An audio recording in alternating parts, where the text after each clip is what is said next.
Pooja, good morning. Am I audible? Quickly let me know if I am audible.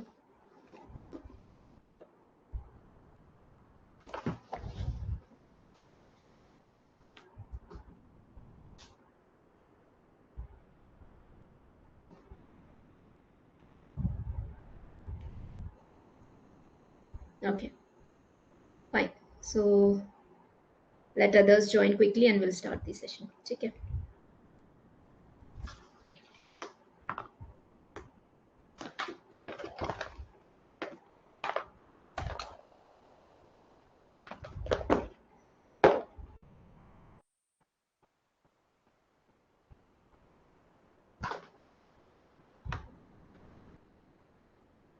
Where are others? I'm sorry I'm late, but where are others?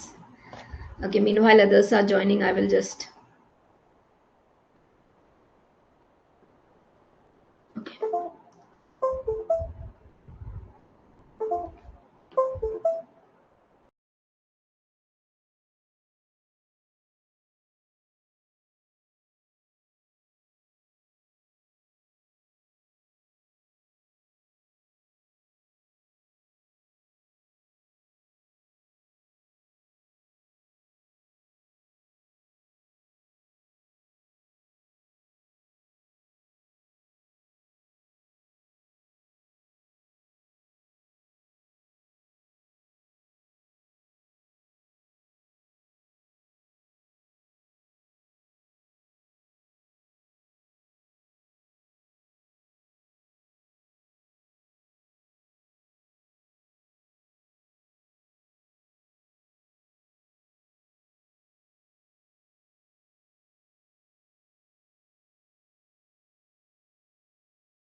Sorry.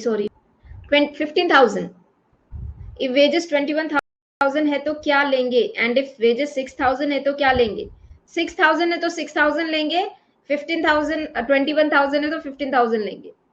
ठीक है? ठीक है.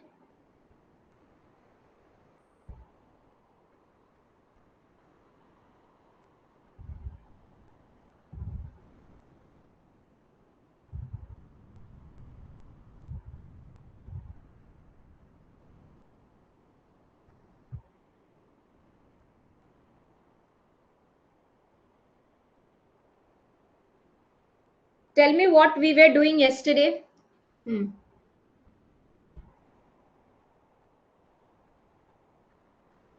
Question share करोगे? ठीक है, करना. ठीक है.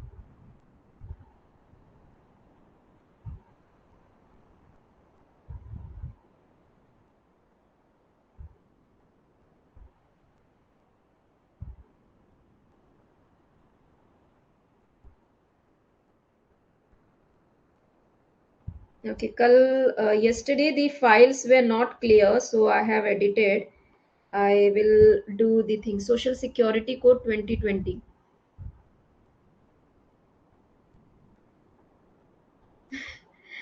Current affairs.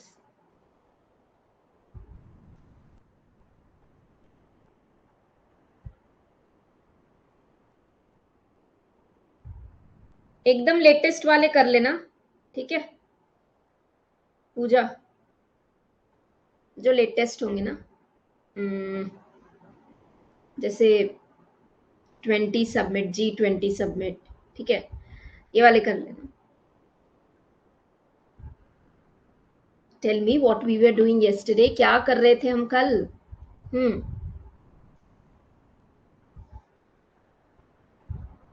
I have only to check. Give me a moment.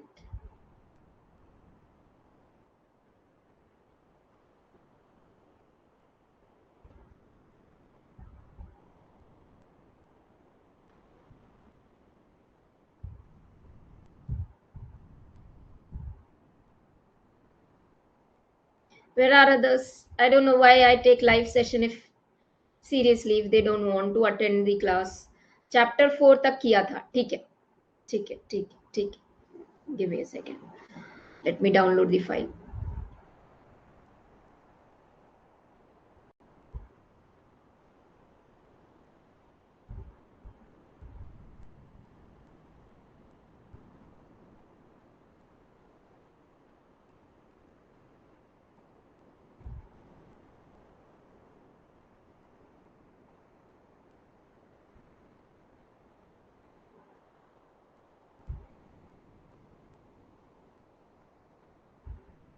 Okay. We started with chapter number 3. We completed chapter 3. We completed chapter number 4. Right? We started actually chapter number 4. I will repeat the chapter number 4 again and then we'll move ahead. Okay, we'll repeat it quickly and we'll move ahead. Give me a second. Give me a moment.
Okay. So, let me just open the file and we'll start.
Why students are not able to get the links?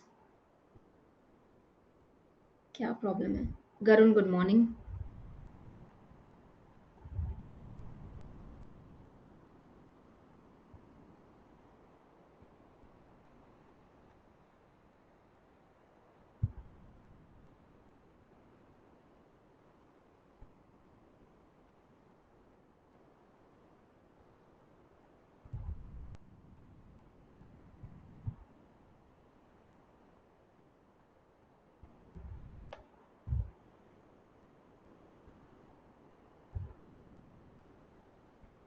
Okay, give me a moment.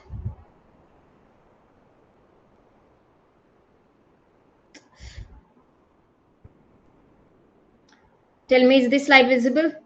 I mean to say, the written part. Is this visible? We'll finish up this. Yesterday, the notes were not visible.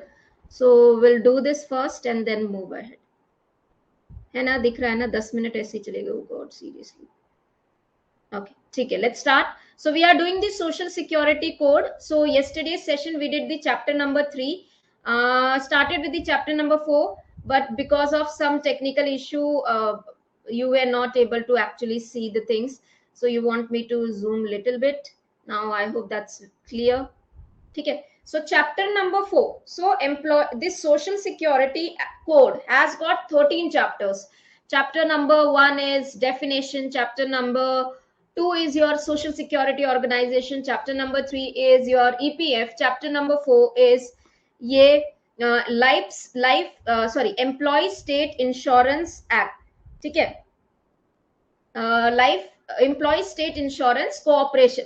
Now, whatever provisions are given in this particular chapter, this chapter is applicable where? This applicability or whatever chapters are given in this particular code, their applicability is given where? It is given under your schedule 1. So as per the schedule first, Employee State Insurance Corporation chapter number 4 applies to every establishment in which 10 or more persons are employed other than the seasonal. So it's not applicable to seasonal. Seasonal's definition we have studied in the definition part. The seasonal characteristic nature of the industry which have not worked more than 7 months in a year. That is seasonal.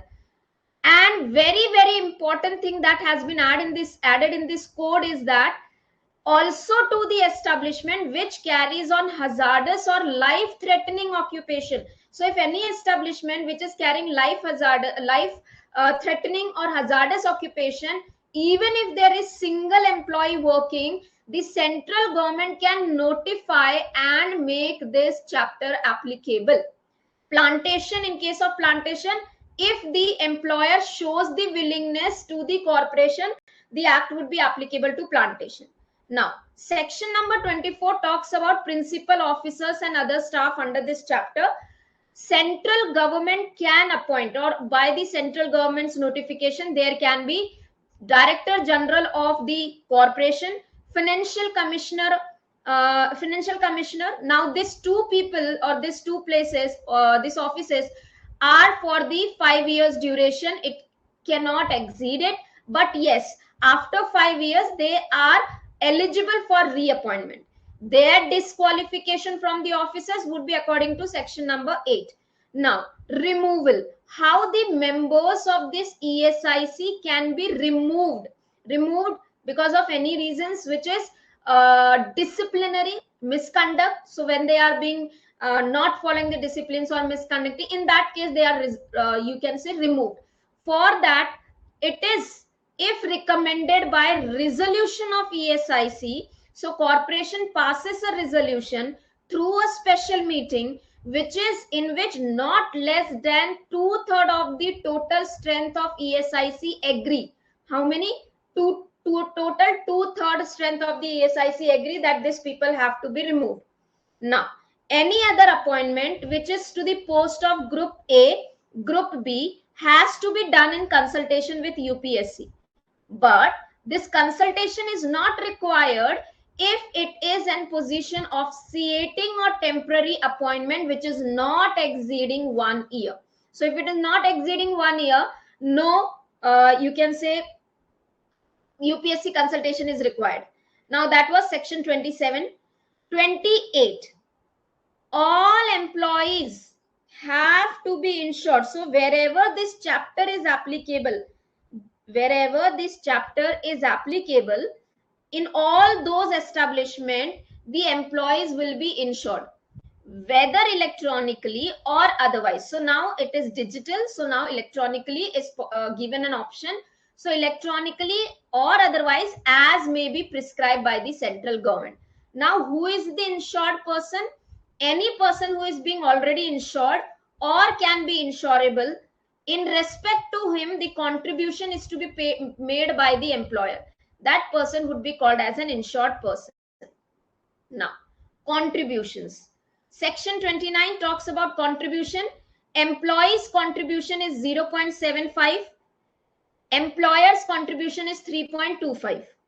This contribution has to be paid in respect of each wage period. So for one particular wage period, originally falls on the last day of wage period. So 1st to 31st, this is the one wage period. So on the 31st, this is the day when the contribution has to be paid, and has to be paid. This falls due. This is the due day that your contribution has to become, and this contribution then have to be paid within 15 days whenever it falls due. 30, administrative expenses which can be notified by the central government. Now, what all benefits are given under ESIC? It has got same benefit as defined under the ESI Act. Benefits are provided to insured person and the dependents, like sickness benefit. So sickness benefit is given to a person at the rate of 70% of average daily wage, and payable at 91 days in the given contribution period. Give me a moment, just a second.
Am I audible? This cost.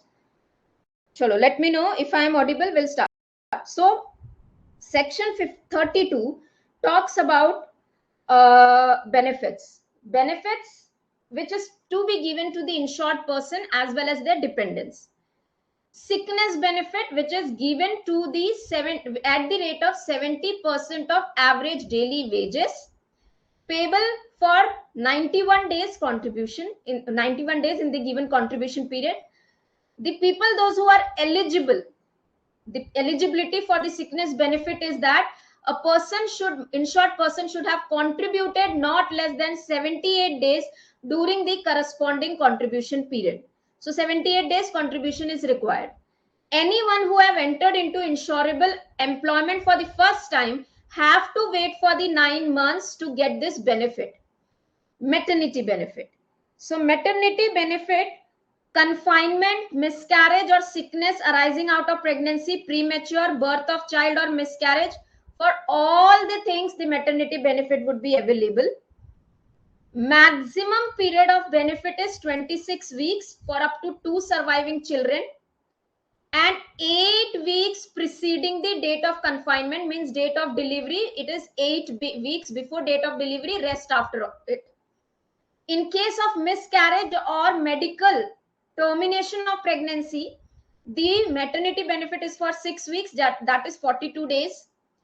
If it is a sickness arising out of the maternity, period not exceeding 1 month would be extended. Death, payable to the nominee. In case of death, the amount would be payable to the nominee, and the rate at which it is paid is 100% of average daily wages. Clear? Is this clear yahan tak ke sabhi ko?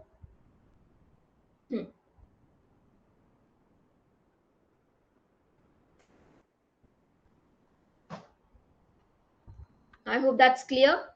ठीक है? Next, moving to next.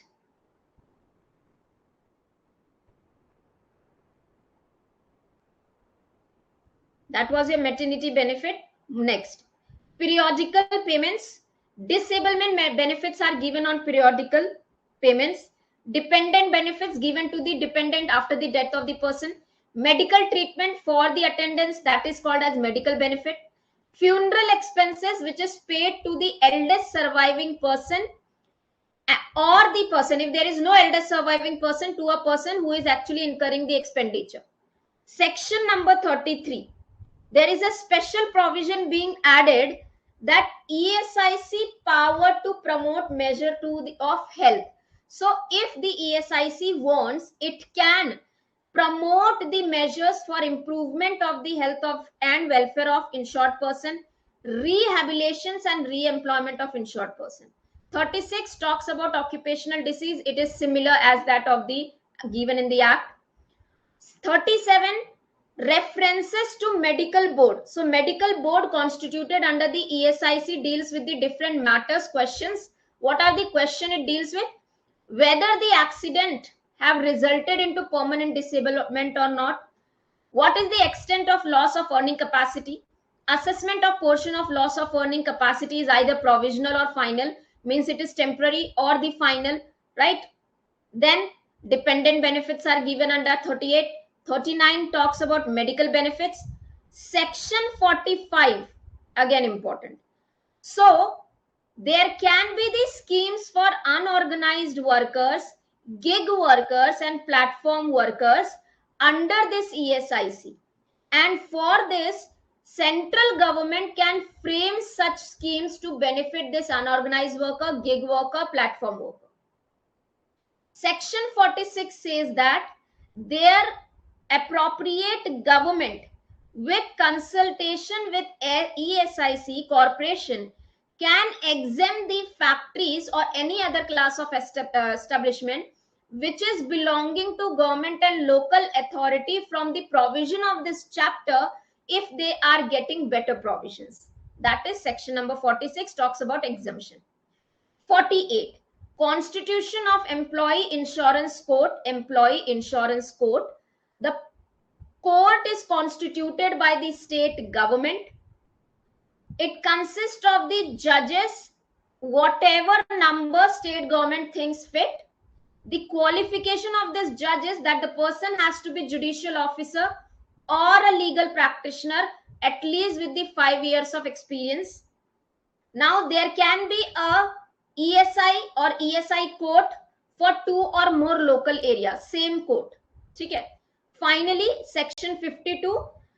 In any case, any of the order which is given by court, ESI, the appeal against this court can be made to High Court, and this is within the 60 days from the order is being made. Is this clear to everyone? Please keep on replying me. At least I would get to know that you are getting the points. So that is your chapter number 4. Now, moving to next.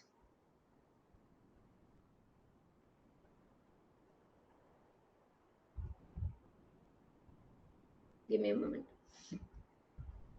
Gratuity. Oh, again it got rotated.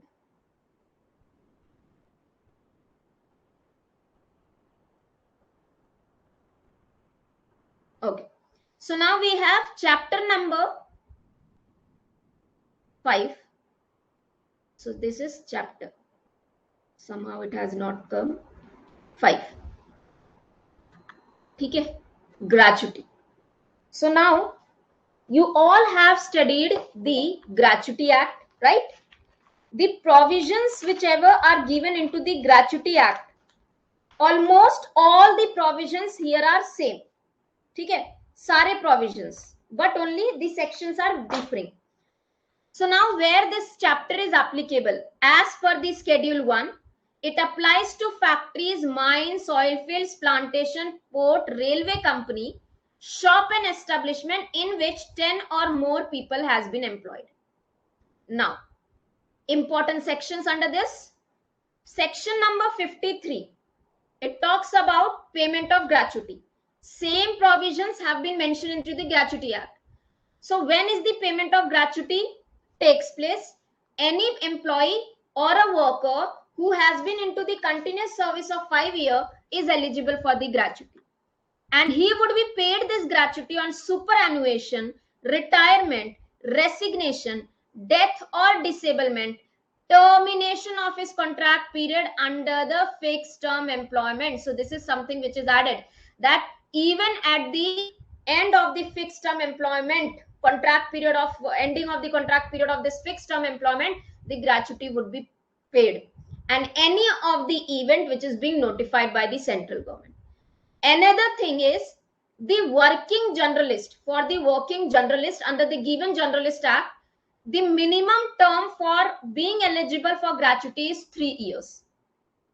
What is continuous service? The continuous service of 5 years is required to become eligible for gratuity. But this condition of 5 years is not applicable in the case of death, disablement, or the expiration of the fixed term employment. This for fixed, because they are on the contract basis, their term can be 1 year, they can be 2.5 year, 2 years. So that's why the 5 years condition is not applicable to fixed term employment. And for the fixed term employment people, the payment is given on the basis of pro data basis. So they are calculated pre-handed, that the person would be working for 1 year. So pre-handed it is calculated and then they are paid. In case of in case of death of a person, gratuity would be paid to a nominee.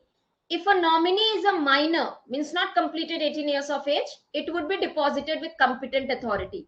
The definition of competent authority we have studied. So competent authority is a person who is appointed by the appropriate government. Then the amount of the gratuity which is payable, the formula, 15 by 26 multiplied by wages multiplied by number of years completed.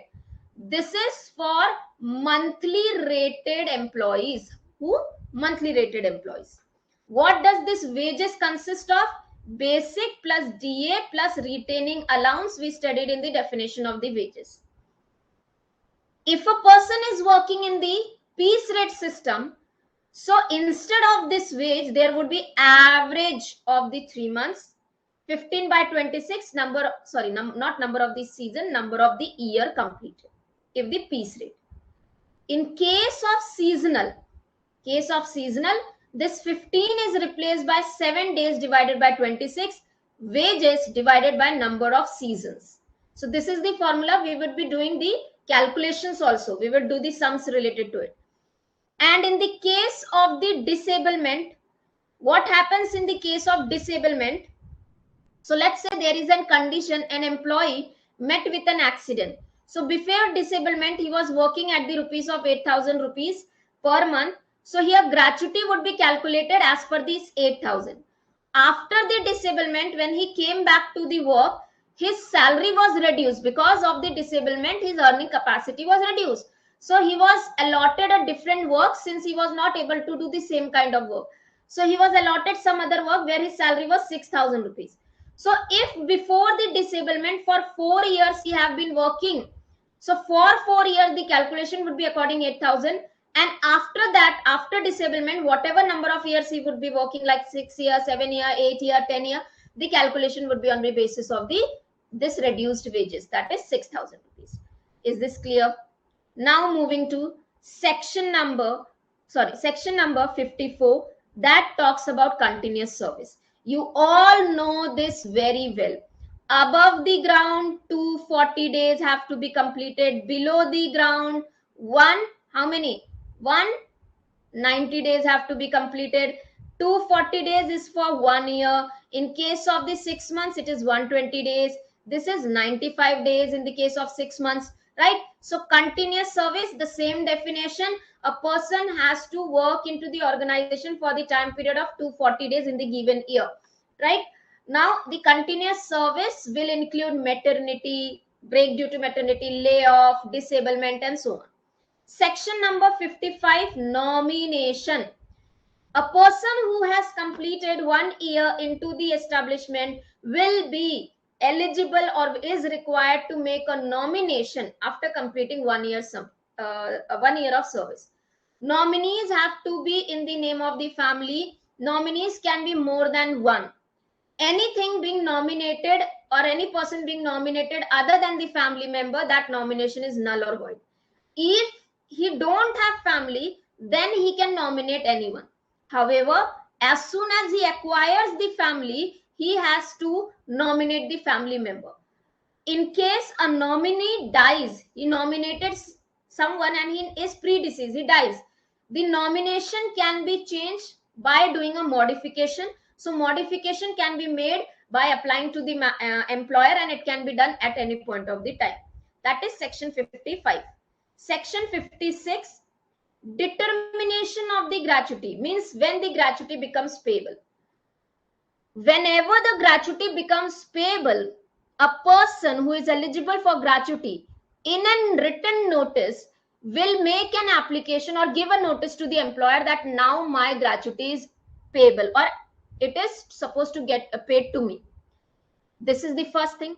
Employer, either he receive this notice or he doesn't receive the notice. As soon as the gratuity becomes payable, his work is to determine the amount of the gratuity which is paid to the employee, and he will notify the competent authority as well as the person who is eligible for the gratuity that this is what you are eligible. As soon as this determination take place and as soon as the payment of gratuity is due, the payment has to be made within 30 days. If any delay is occurring in payment of the gratuity, simple interest plus gratuity would be paid. This rate is decided by the central government. But in case if the delay is not because of the employer's fault, it's fine. He don't have to pay the simple interest, right? So he can take a permission from the competent authority and pay the gratuity. Now, suppose there is an dispute. Employee, employer are having a dispute that my gratuity was not paid according to my calculation.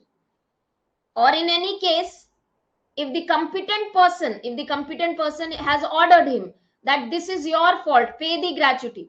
So if the employer, first thing what he would do is, so there are two things. First, employee says I am eligible for 11 lakhs of gratuity, employer is paying me only 8 lakhs. So in this case of dispute, the first responsibility of employer is to deposit that amount which he is agreeing. So he will deposit 8 lakh rupees with the competent authority. Competent authority will pay. He would pay the amount, but after doing the inquiry, competent authority will be checking whether it is 11 lakhs or 8 lakh, and accordingly he will be then paying to the employee.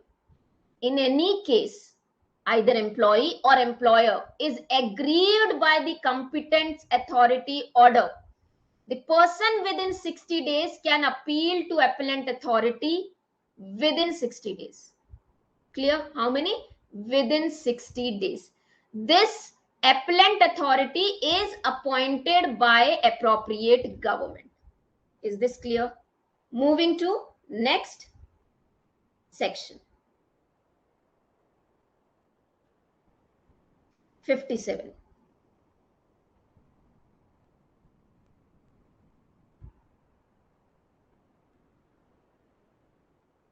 Compulsory insurance. Every establishment which is liable, for whom it is liable to pay the gratuity to the eligible employees, they are supposed to get or take the compulsory insurance and from any of the insurance company. Earlier it was LIC, now it is saying you can get it from any insurance company. So every employer but other than establishment under the control of central government and state government can obtain insurance from any insurance company. There can be an exemption provided to the establishments if they already have an approved gratuity fund. First case. Second case, if there are 500 or more employees and the establishment is having approved gratuity fund which is prescribed by the government, then the exemptions can be made. Appropriate government forms a board of trustee which is responsible to check into the administration of this fund. So appropriate government can provide the composition of board of trustee for the approved gratuity fund and for recovering the amount from the recovery by the competent authority. Is this clear? And here we finish the gratuity act. Done. Please let me know if that is clear. Mean to say gratuity wala chapter is finished. Moving to next.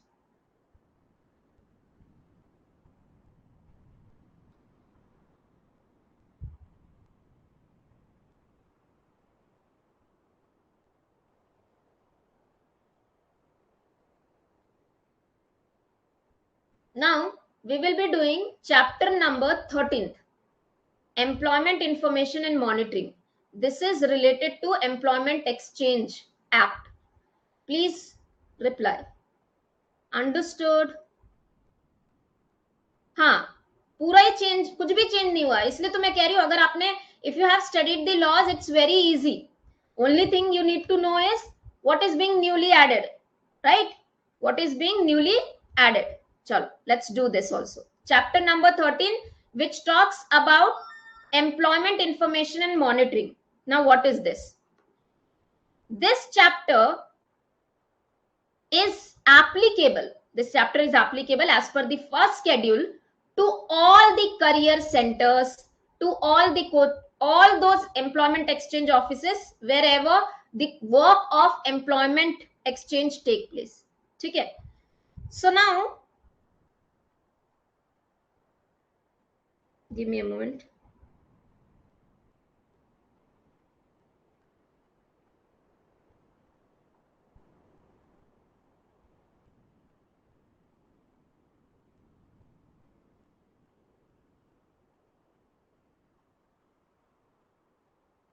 Chalo. So it is applicable where? To all the career centers, this chapter would be applicable. Section number 139 talks about reporting of vacancies to the career center. These centers are responsible for exchanging or reporting the vacancies. They provide career counseling, they provide coaching, they provide vocational training. So all the career centers, the work is to reporting the vacancies. How? So how employer is responsible to report the vacancies at their establishment to the career center. So appropriate government may require the employer of the establishment or the class of the establishment. So before filling any kind of vacancy, they will report a vacancy in a prescribed format as specified by the appropriate government to the career center. That is the first case, that it is the responsibility of every employer.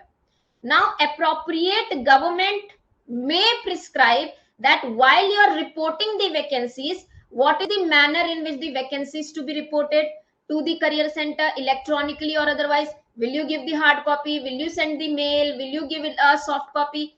Forms in which the vacancies would be reported. What is the content of the form? How the things, what is the position name? The form. Manner and the form of filling of written by the employer. So how employer would give a detail that how many vacancies were there, how many they have occupied. Now, though this is the provision given that appropriate government can ask the employer to report the vacancies to the career center, but it does not make an employer obligate to recruit.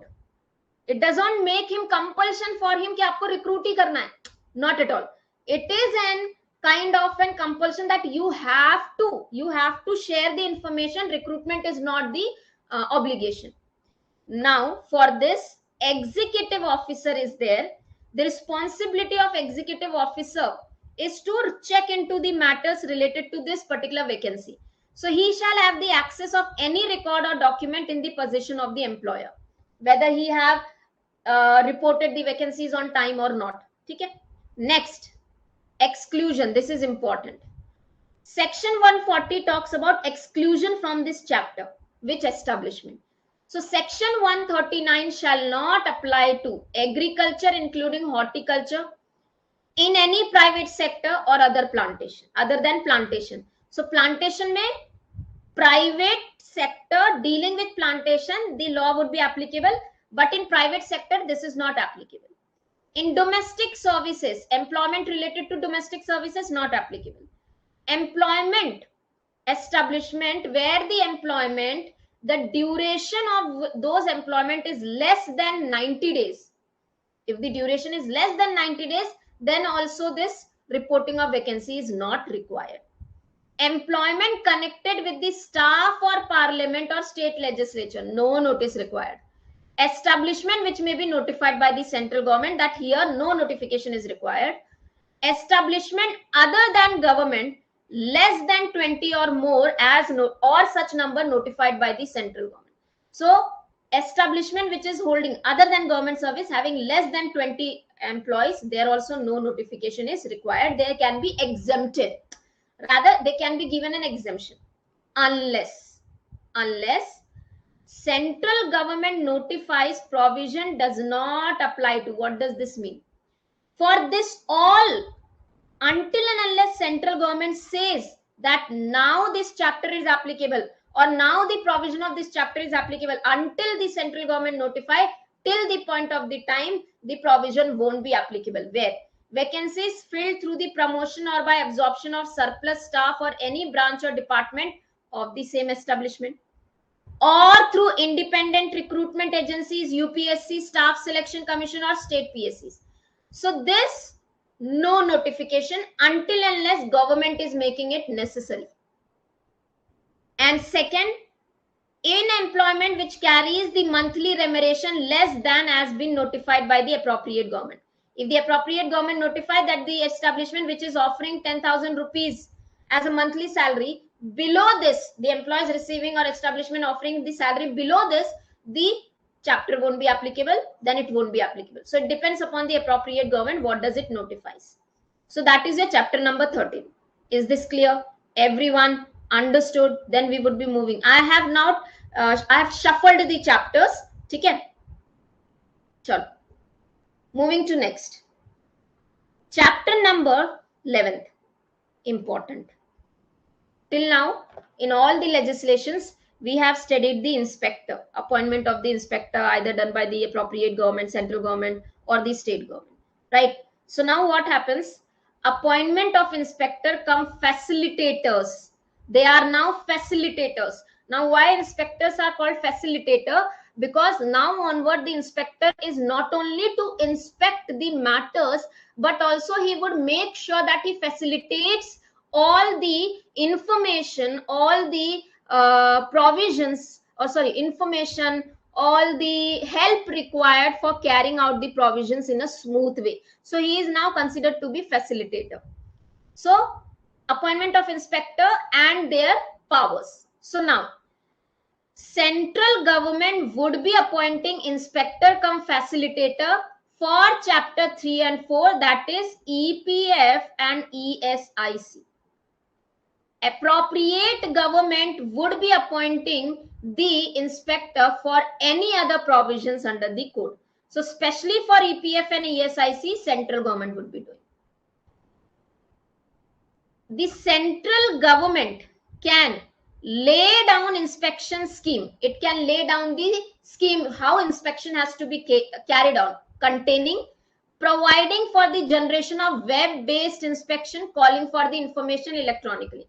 So this all thing can be provided by the central government to the inspector, that you are going to work in this way. You have to provide a web, you are given a web-based inspection, you are asked to collect the information electronically. This is for chapter 3 and 4. The same applies here for the appropriate government. Now, other than this, the central government can confer such jurisdiction of randomized selection of inspection to the inspector cum facilitator. So there can be jurisdiction, there can be random selection of the jurisdiction that can be given to the inspector. Same here, appropriate government can give. Now, inspection scheme, which is being notified by the central government here, will or can include that inspector would be responsible for assignment of unique number to establishment, timely uploading of inspection report, special inspection based on these parameters which are being prescribed by the government. These all are same for the appropriate government.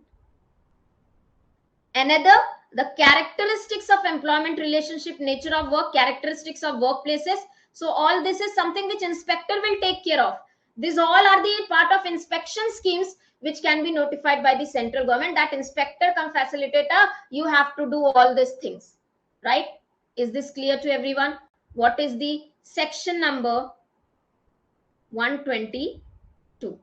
Inspector, for what chapter, who is responsible for appointing the inspector? Section 123, maintenance of record, register and return. Who is responsible? Employer is responsible to maintain the record, register and returns. He will display the notice at the workplaces related to all kind of chapter related to all work. Issue the wage slips to the employees who receive the wages. The wage slip can be issued to them, and file the such returns, return for whatever compensation you have given, whatever PF you have given till now, whatever ESIC benefits you have given. So filing such returns electronically. Section 124, for this particular chapter or any kind of chapter, ESIC or EPF, the employer cannot reduce the rates of wages. So if you are paying right now 7,000 rupees, you're reducing it to 5,000 or 2,000. Reason is you don't want to make him eligible into the benefits. No, you cannot do that. Okay. 125, assessment and determination of dues from the employer. Now, any kind of dues which are pending in relation to ESIC, okay, or chapter number 3 or 4. Okay. So central government will authorize officers of central board or corporation, either central board, either corporation, ESIC, who are not below the rank of group A. This officers of central board, which is the board of trustee under the chapter 3, right? So this board, central board and the corporation, the position not below the rank of A, will function as authorized officer. The work of this authorized officer is to collect the due, determine the due, specifically related to chapter 3 and 4. This authorized officer may order where the dispute arises regarding applicability of chapter 3 or chapter 5. So therefore, this authority, this authorized officer will deal with the dispute, if they will deal with the matter, if there is a dispute, whether on this establishment chapter 3 would be applicable or not. So this is with the authorized officer. Determine the amount which is due to an employer. Conduct the inquiry. So authorized officer is supposed to conduct the inquiries as well if there is any kind of due left. And while conducting the inquiry, they have the power of civil court. However, the proceedings related to all this matter shall be concluded within 5 years, means not after expiry of 5 years, the proceeding cannot be done. So it has to be done within 5 years, the inquiry related to all the matter by the authorized officer. Whenever an inquiry is conducted, it has to be concluded within 2 years. Authorized officer will report with the reason if they have not concluded the inquiry within the 2 years, and this report will be going to Chief Provident Fund Commissioner, Central Provident Fund Commissioner, or Director General of Corporation, right? Then this Director General of Corporation or CPFC can give an extension of up to 1 year. Right? Yes, you can carry the inquiry for 1 more year. Inquiry pending before the commencement of the code need to be completed in 2 years. Means what? This is an establishment. Code is not applicable now. It becomes applicable on 1st of Jan. So before 1st of Jan, whatever inquiries are being going on pending before the code becomes applicable, those inquiry have to be completed in 2 years from the date of commencement of the code. Whenever the code becomes applicable, from that day within 2 years, the earlier inquiry have to be completed. Is this clear? So that is your chapter number 11th. Done. Should we move ahead?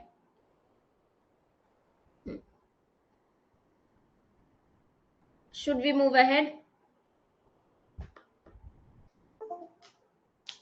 Chalo, quickly let me know.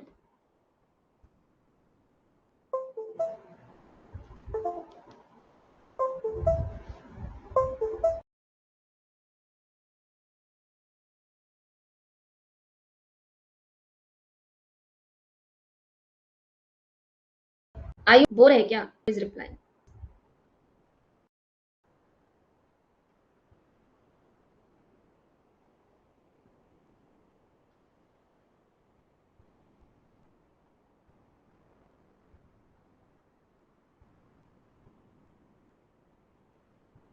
Chalo, let's do the next part. Next chapter. Give me a second.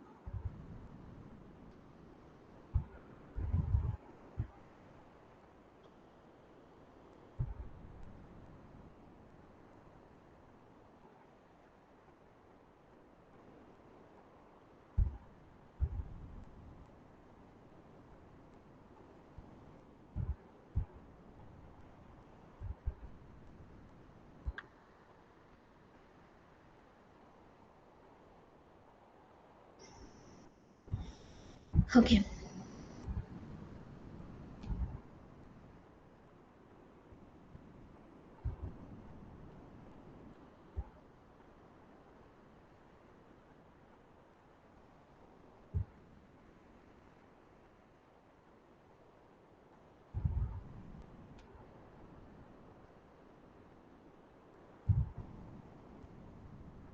Now moving to next chapter.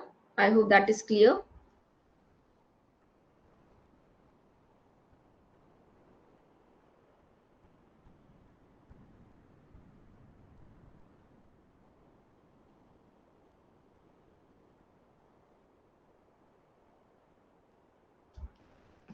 So now we would be doing chapter number, this is I believe 8th chapter.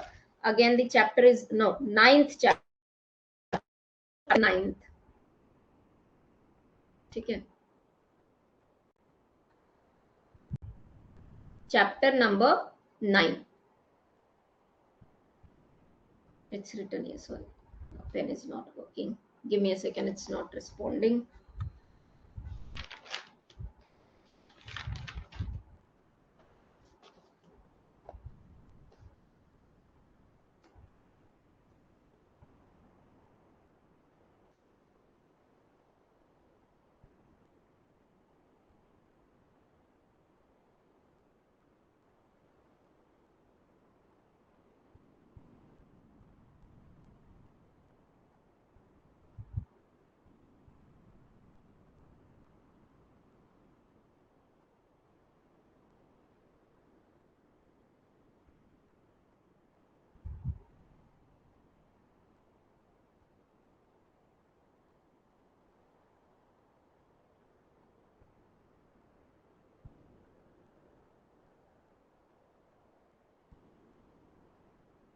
Fine. Okay.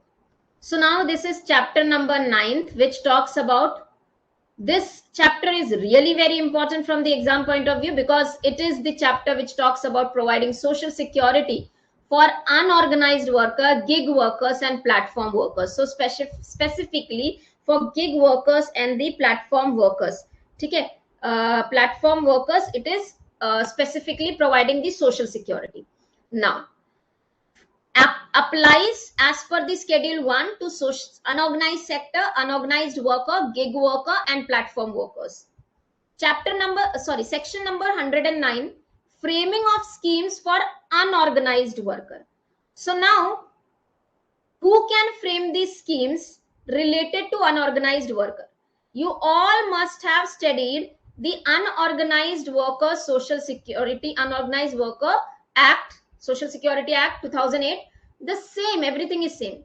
So as per 109, central government can frame these schemes related to life and disability cover, health and maternity benefits, old age protection, education, other notified by central government. This all matter come under the central government. State government can provide the schemes for provident fund, employment injury, housing, educational scheme for children, skill upgradation of the worker, funeral assistance, old age homes. So this is by the state government. Now, whatever schemes which are being framed by the central government, they can be wholly funded by central government, partly funded by central government, state government, partly funded by central government, state government and contributions taken by the beneficiaries, or any other source through corporate social responsibility under Companies Act of 2013. Okay? And so all these are the sources how the schemes can be funded. Now, every scheme which is being designed or provided by central government should clearly clarify the scope, authority responsible for implementation, who would be the beneficiaries, what are the resources for the fund, agency who would be responsible for implementing, redressal of the grievances if there is any grievances arising, who would be redressing it, and other such thing. The same thing, funding of the state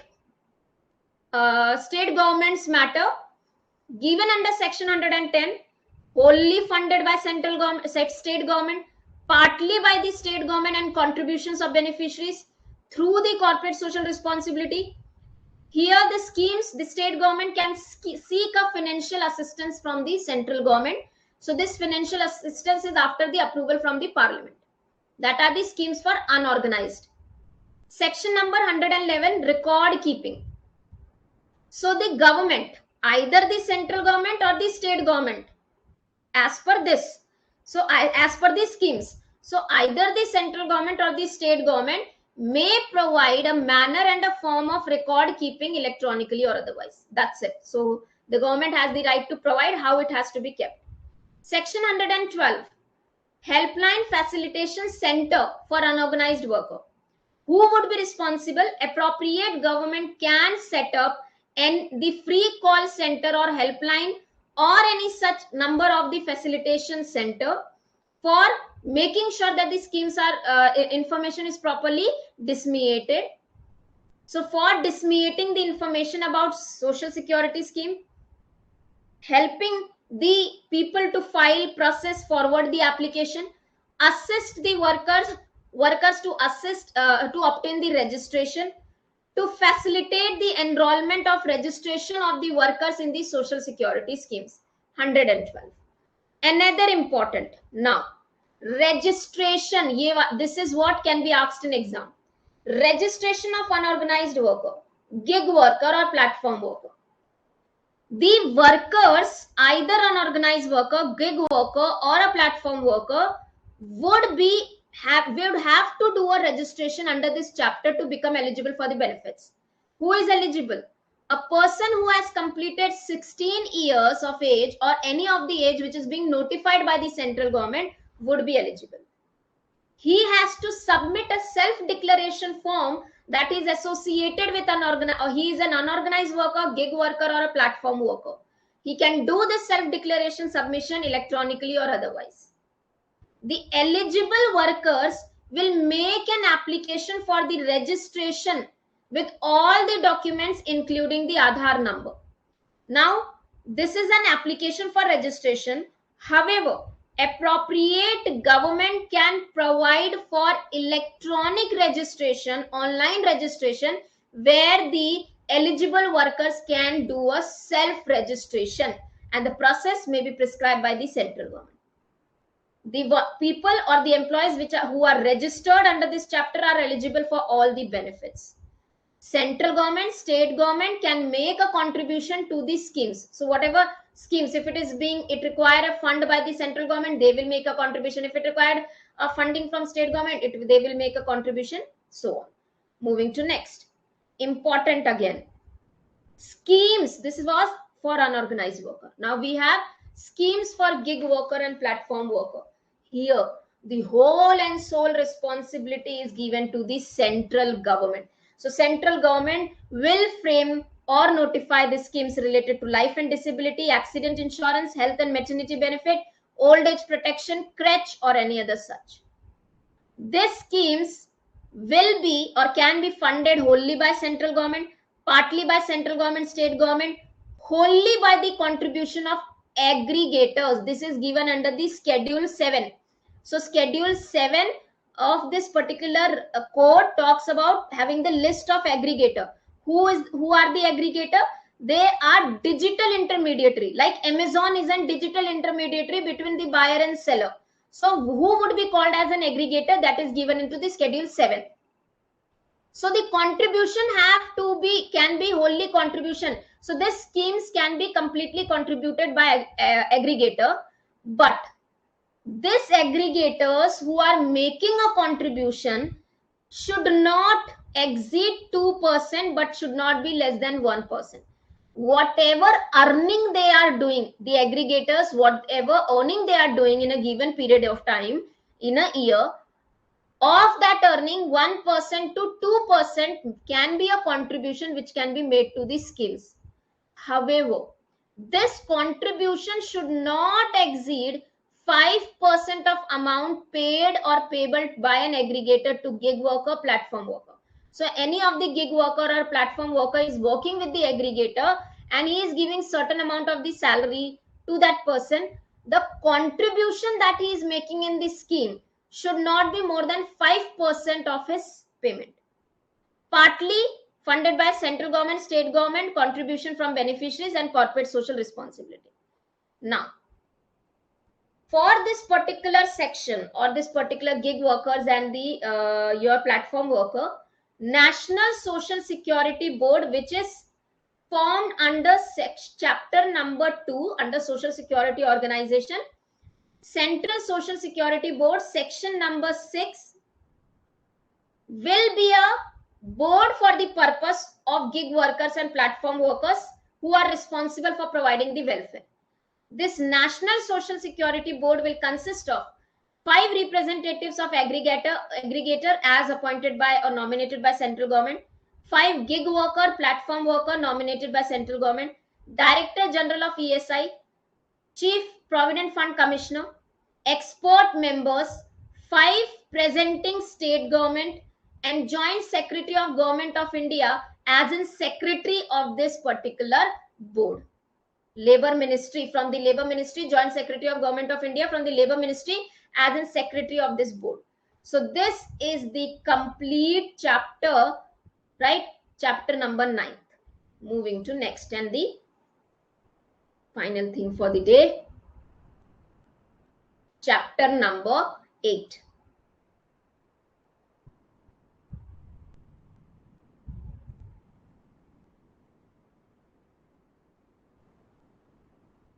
Oh, it's getting rotated again and again.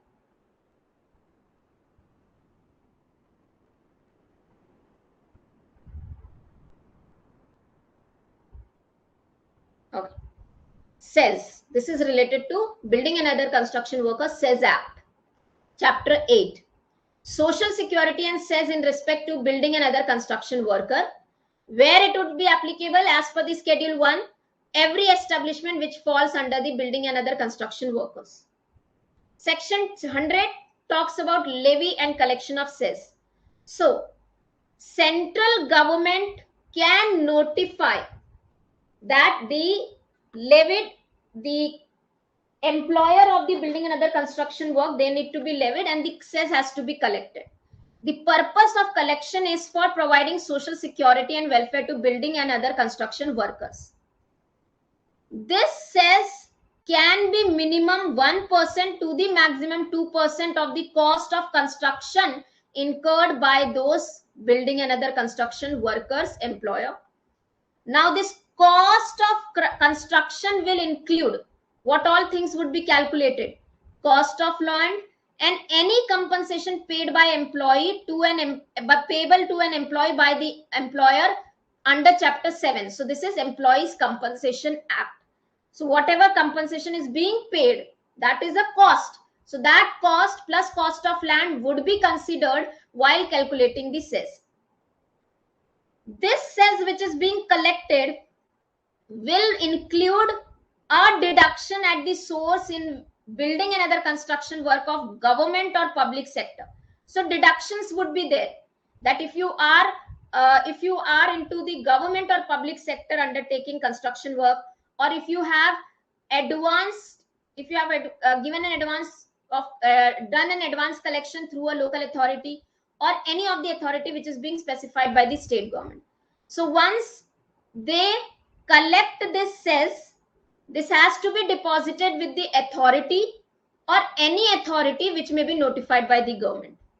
This deposit has to be made. So by local authority, it would be collected and it is deposited by this local authority in the Building and Workers Welfare Board.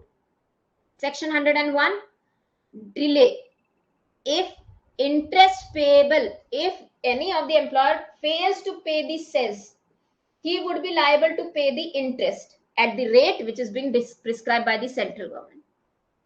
Central government, as per the section 102, can exempt the employer from cess act or the cess if he is already paying the cess for under any corresponding laws. Already giving, no need to give alone. Again, 103, self-assessment of cess means a kind of a return. An employer within the 60 days of his completion of building and other construction work will pay a cess to the authority on the basis of self-assessment. The officer of this authority, if he is to whom this return has been made or self-assessment has been made, he finds any discrepancy, he is not happy, he is not agreeing, no, somewhere you are giving less, he would make an inquiry. After making an inquiry and given an equal opportunity, he will make an assessment order. And this assessment order will specify that within what period of the time and what cess is pending and what you have to pay. 104, penalty for non-payment of cess. If the cess is being not paid on time, penalty will be imposed on the employer, but after giving an opportunity to him of being heard, and this penalty will not exceeding the amount of cess being collected. 105, appeal to the appellant authority. If an employer is aggrieved by the assessment order made by authority, can appeal to appellant authority. This appeal has to be made within given period of the time and has to be accompanied by the fees which is prescribed by appropriate government. So two cases, either he is not happy with the assessment order or penalty imposed, appellant authority ko he can make an appeal and his appellant authority's decision would be final. 106, beneficiaries registration of the building workers as beneficiaries, exactly same as that of Building Workers Act. Must have completed 18 years of age, must have not completed 60 years of age, must have included or being working into building and construction work for not less than 90 days during the preceding 12 months. Then he has to, if this eligibility is fulfilled, he will be registered by an officer authorized who is being authorized by Building and Workers Welfare Board. He will register that person. Cessation of beneficiary, a person who has not completed, cessation means when he will cease to be beneficiary if he attained the age of 60 years, if he has been not engaged into building and other construction work for not less than 90 days in a year. This 90 days excludes if the building worker has been absent from the personal injury. ठीक है, अगर वो absent था उसको exclude कर देंगे. 90 days has to be working. and in case a person has been a beneficiary for continuously period of 3 years immediately before attaining the age of 60 years. So if he was 52, he was not getting benefits, doesn't matter.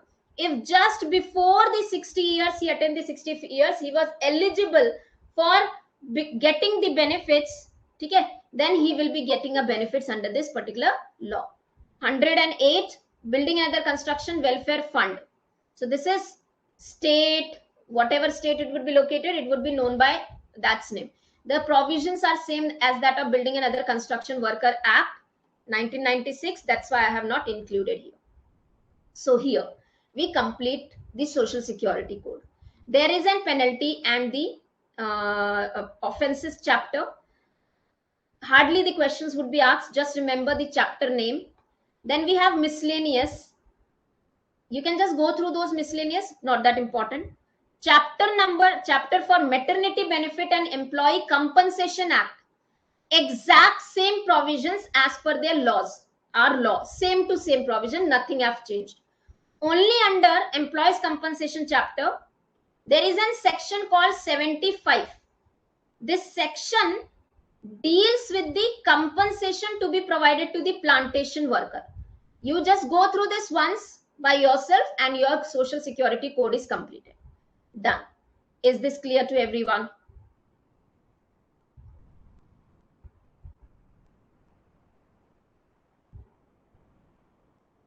Not clearly visible. How? I will give the Pooja the PDF for this. Okay. Okay. So that was the session. I hope you understood. 12. So tomorrow, most probably, I will be finishing up the code of wages या फिर industrial relation code. दोनों में से will finish up that. Enough for the day. ठीक है. And उसके बाद last में we will do the last code, organizational health and safety वाला. ठीक है. Keep on revising, will come on MCQs. I hope I tried to make this as simple as I could.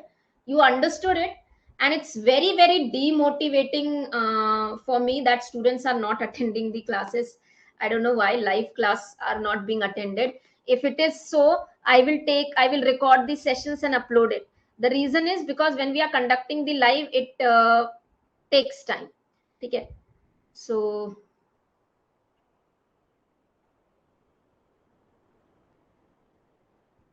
Okay अच्छा था ना, easy है ना.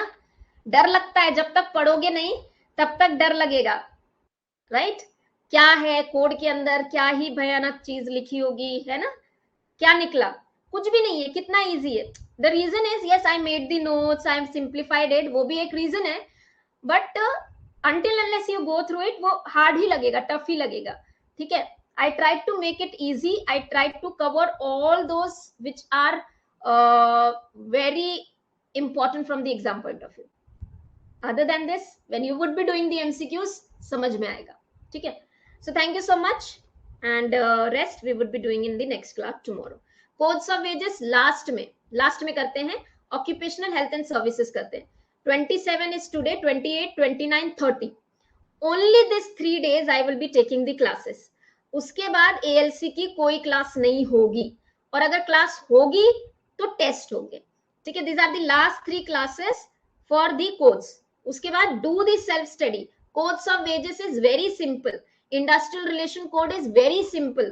ठीक है. You can do it by yourself. Exactly same is there. ठीक है. So I'm not emphasizing on that. जो important है, जो नया है, I'm doing it so that you can do self study. I also can do the self study, right? Thank you so much.